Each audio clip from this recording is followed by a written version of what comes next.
So this video is on theism versus atheism and the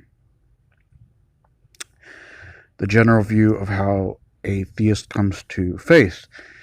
And essentially, I would hold that it is essentially a transcendental uh, belief of natural law, that God exists, and not necessarily supernatural, but can be composed of the supernatural if we tie in paradoxes uh,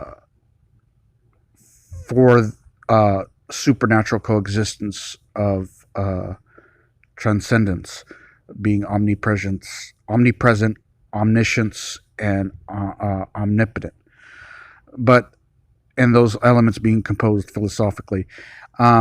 But the first address is that one can come to the faith through belief in eternal existence, and one of those basic scientific facts that can lead a person to faith is Einstein's theory of relativity, which is that matter cannot be created nor destroyed, and eternally existing energy is equivalent to mass conversion. Therefore, there is a physical eternal existence, and therefore being able to philosophically compose a mental eternal existence from Aristotle's unmoved mover into an endless cycle, which is an Ouroboros, meaning an eternal mind from which an unmoved mover can move into endless cycle from Malebranche's occasionalism, which it can concede or continue as an eternal mind to an endless cyclic view,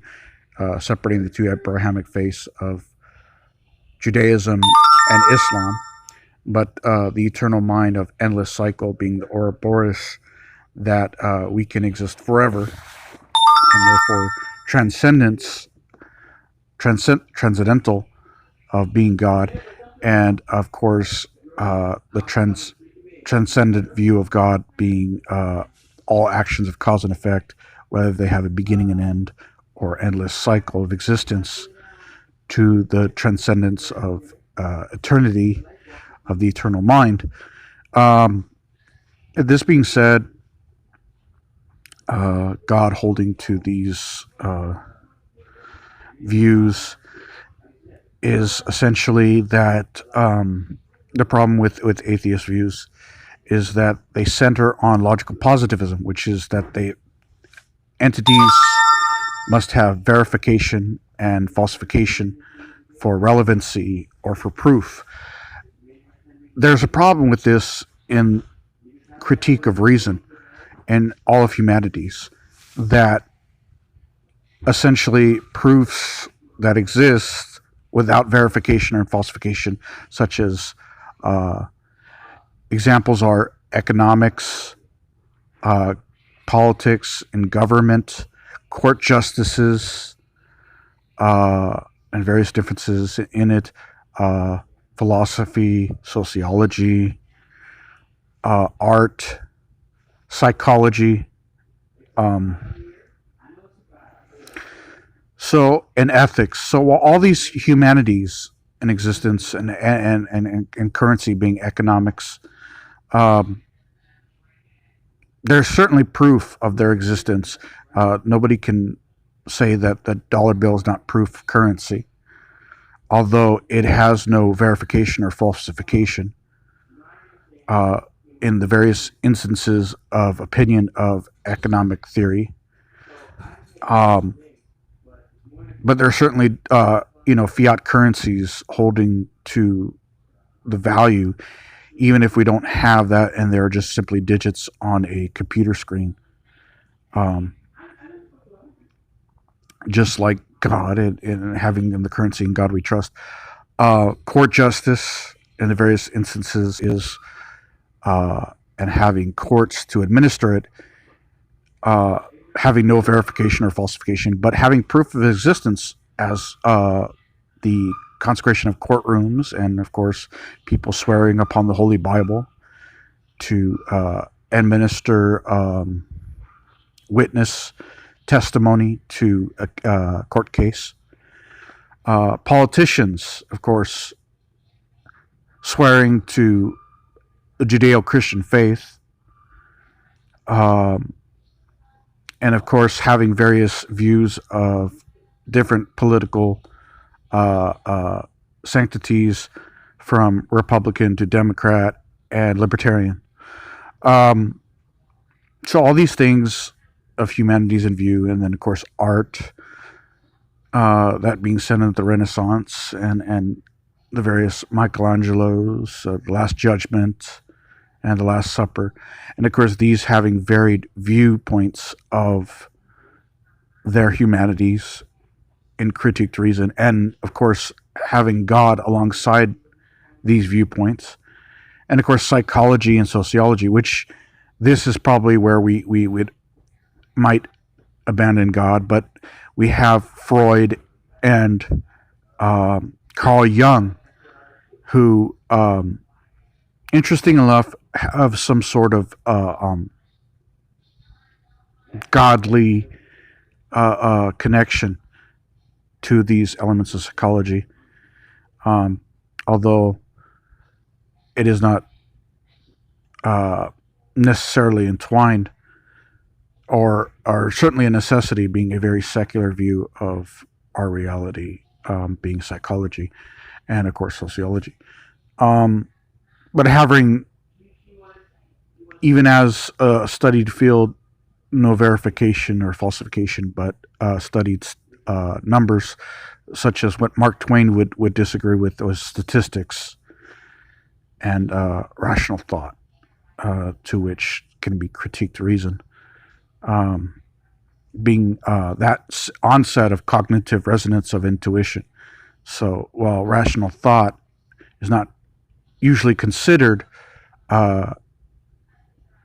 critiqued reason of cognitive resonance, it's usually considered like puzzle pieces that have no way of being verified, such as, I dreamed Susan would die, and 2 days later she's dead, and so I rationalize it must have been because of my dream. Rationalism having no clear connection to reasoned critique, which is empiricism is a prerequisite requirement of rational intuitive thought. So that being said, these instances of God, correlate theism and atheism, being ontological positivism, can no longer make sense in humanity's struggle, because we exist with all these various instances of humanities: court justice, politics, government, economics, sociology, psychology, art, and ethics. Humanity being composed of all these things, otherwise we would run rampant chaos. So it doesn't make sense to hold to a logical positivist view or some pure logic, because humanity is not possible to live in that type of existence where we are only logical beings stretched forth on pure science. That is not possible, that we can exist in that realm. But that being said, here's another thing about theism, is that the same philosophical roots that are in the Holy Bible, being the poetic writings inspired by God, are the same notions you can get from Nietzsche, those being poetic instances to suggest the philosopher that we all know as the supposed antichrist or supposed nihilism of atheism. That being, he's a philosopher using poetry. So I don't see any difference in the Bible in that being obviously metaphorical, poetical writings inspired by God, therefore to write about this being a work of philosophy in introducing God to our existence. Because Nietzsche is thought of no different he is writing about the legacy of the last man standing of society, the perfect being, and being built of mediocrity, and that being the Ubermensch, and subsequent variances of nihilism crippled in Zoroastric society. One being abomination of desolation and gay science, thereby showing the great abomination that is left desolate into Exodus's desert without the promised land. But you have these instances where comparable, the Bible is not laughably some ridiculous work of fiction. It is divinely, poetically inspired philosophical work of the inspiration of God. So I think it is a marvelous work of poetry, and not something foolishly written, as some people would have you believe. And that being said, those philosophical elements being comparable to Nietzsche. So this is the backing of God that I hold as a theist, and some of the atheist arguments that are mentioned. And of course, if someone has another view that I'm building up a straw man for atheism, you can go ahead and leave comments. I'm very willing to have an open dialogue. But this is my first YouTube video. I'm planning on having a few more. This is the basis of my faith in God and the backing of the Holy Bible, which, as a philosophical work, was composed by philosophical theists at the Council of Nicaea. So this is not just, this is about 300 to 400 years, and a lot longer than that if you can't count the Greek Septuagint and the Latin Vulgate, of verifiable critiqued reason for doctrine of being of God, from philosophers, which is basically the study before someone gets to theism, and then as being the study of religion, the study of God, the study of the mind. So people have been verifying this as authentic work for the existence of God for a long time. So it's not foolish scribblings. The Holy Bible is something to verify God's existence.